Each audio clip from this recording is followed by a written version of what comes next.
अस्सलाम वालेकुम।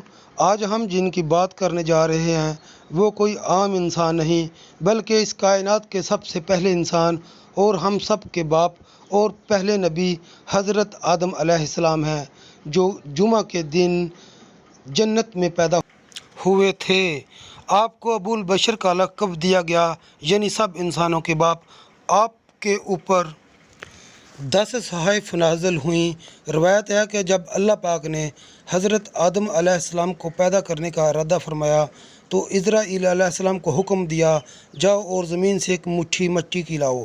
हज़रत इज़राइल ने एक मुट्ठी मिट्टी की ली, जिसमें पूरी रूह ज़मीन के उपली पर छिलके के मानद उतर कर आप मुट्ठी में आ गई, जिसमें 60 रंगों के मुख्तलिफ़ कैफियत वाली मिट्टियाँ थीं, यानी सफ़ेद व स्याह, सुर्ख व जर्द रंगों वाली और नरम व सख्त, शीरीं व तल्ख, नमकीनों फीकी कैफियत वाली मिट्टियाँ शामिल थीं।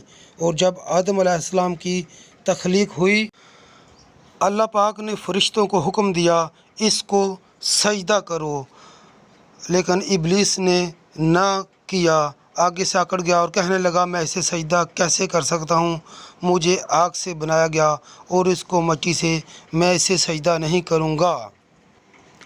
मुझे आग से बनाया गया और इसको मिट्टी से, मैं इसे सजदा नहीं करूँगा। इब्लीस ने अल्लाह पाक का हुक्म ना माना तो उसे उस दिन से फ़रिश्तों की लिस्ट से निकाल दिया गया।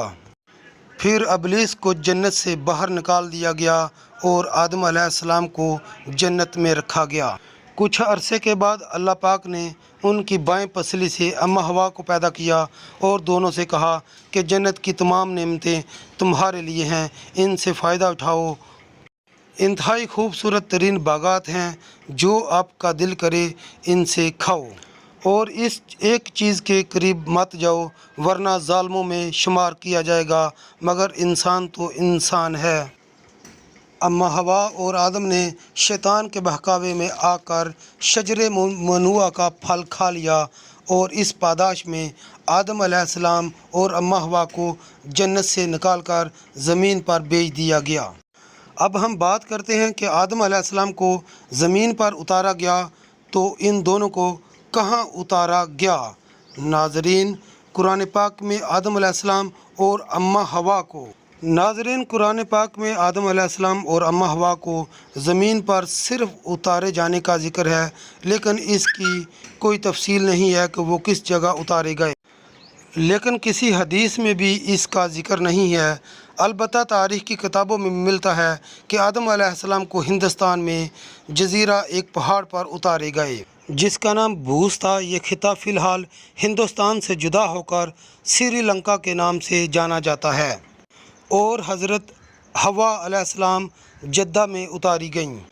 दोस्तों, अब हम आपको बताएंगे कि आदम अलैहिस्सलाम की कब्र कहाँ वाक़ है।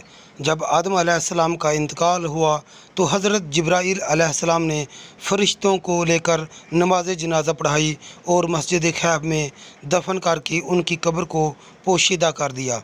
हज़रत आदम अलैहिस्सलाम की कब्र अनवर के मुताबिक मुफस्सिरीन व मुअर्रिखीन का इख्तलाफ है, मगर मशहूर ये है कि आपकी कब्र मुबारक हिंदुस्तान के उस पहाड़ के पास है कि जहाँ आपको जन्नत से उतारा गया था। रवायत दीगर आपकी कब्र में मक्का में जबल अबू कैस में है। इब्न जनीद कहते हैं कि हज़रत नूह अलैहिस्सलाम ने तूफ़ान के मौके पर आपके और हवा अलैहिस्सलाम के ताबूस शरीफ को बैतुल मुक़द्दस में लाकर दफन फरमाया।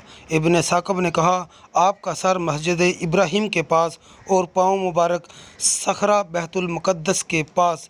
और मुफस्सर शहीद हकीमुल उम्मत मुफ्ती अहमद यार ख़ान साहब नईमी फरमाते हैं कि मक्का मुअज़्ज़मा से 3 मील के फासले पर जहां हाजी लोग कुर्बानी करते हैं, मकाने मन्ना में, उस जगह हज़रत इब्राहीम अलैहिस्सलाम ने इस्माईल अलैहिस्सलाम की कुर्बानी पेश की थी। यही मस्जिद खैफ के करीब आपकी कब्र